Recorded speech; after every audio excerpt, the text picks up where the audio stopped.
Livro Quem tem ouvidos, ouça. A Igreja em Filadélfia, parte 3. Pedro Dong, capítulo 3. Tema desta semana: de Nazaré pode sair alguma coisa boa? Meta de hoje: leitura das páginas 46 a 49. Do Brasil pode sair alguma coisa boa? Como já retratamos anteriormente, ele acompanhava de perto a palavra ministrada pelo irmão Whitney Lee e a ruminava para alimentar as igrejas da América do Sul. Ele não as transmitia com meras doutrinas, mas com vida e prática para as igrejas sob seus cuidados. Suas mensagens eram publicadas em livros para leitura diária, chamados de alimento diário.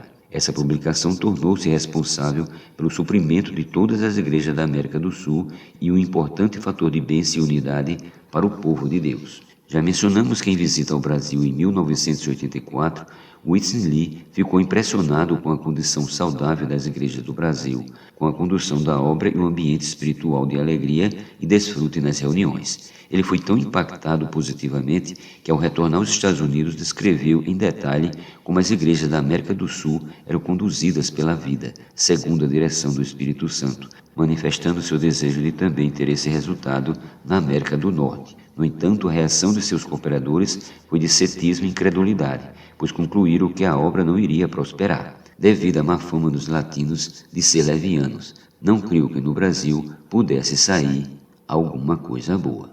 Uma nova etapa. A partir de 1984, o irmão Lee se ocupou de fazer a versão restauração da Bíblia em chinês, pois havia terminado todos os seus estudos do Novo Testamento, conhecidos por Estudo Vida, e encarregou alguns de iniciar o treinamento de obreiros, FTT, Full Time Training.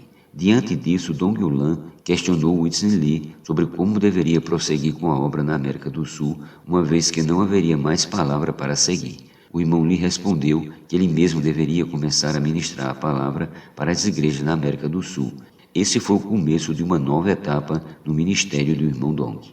Em 1997, quando o irmão Dong soube que a partida do irmão Lee para o Senhor era iminente, viajou imediatamente para os Estados Unidos. Pouco antes de sua chegada, os cooperadores de Whitney Lee haviam se comprometido no leito de morte a manter-se fiéis às palavras ministradas por ele. Isso significa que se manteriam limitados ao que já fora falado no passado. Contudo, como chegou depois, Dong Yulan não participou desse comprometimento.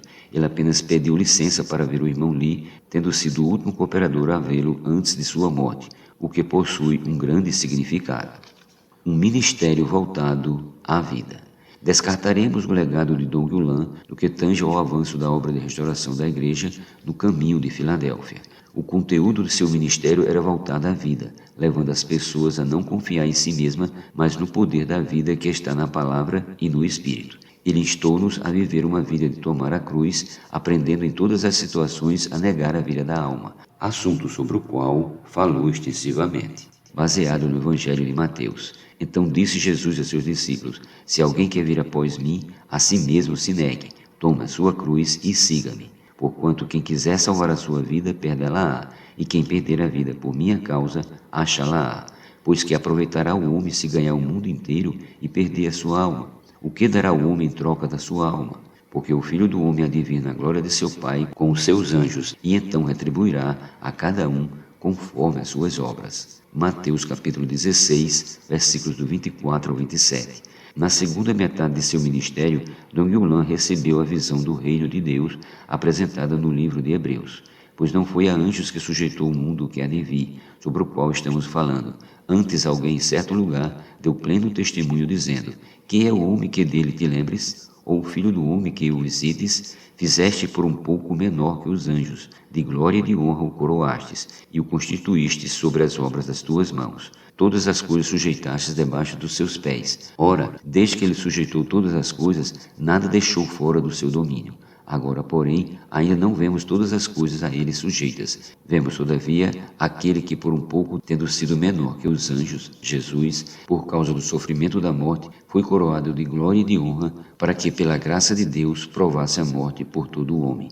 Porque convinha que aquele por cuja causa e por quem todas as coisas existem, conduzindo muitos filhos à glória, aperfeiçoasse por meio de sofrimentos o autor da salvação deles. Hebreus capítulo 2, versículos do 5 ao 10. Ele ficou admirado com o fato de que, apesar de não termos capacidade, o Senhor deu muita importância a nós, destinando-nos seu reino. Hoje toda a natureza está entregue à vaidade e aguardando nossa redenção. Quando chegar o momento em que os filhos de Deus alcançarão a glória, isto é, a glorificação do corpo, toda a criação será redimida do cativeiro da corrupção.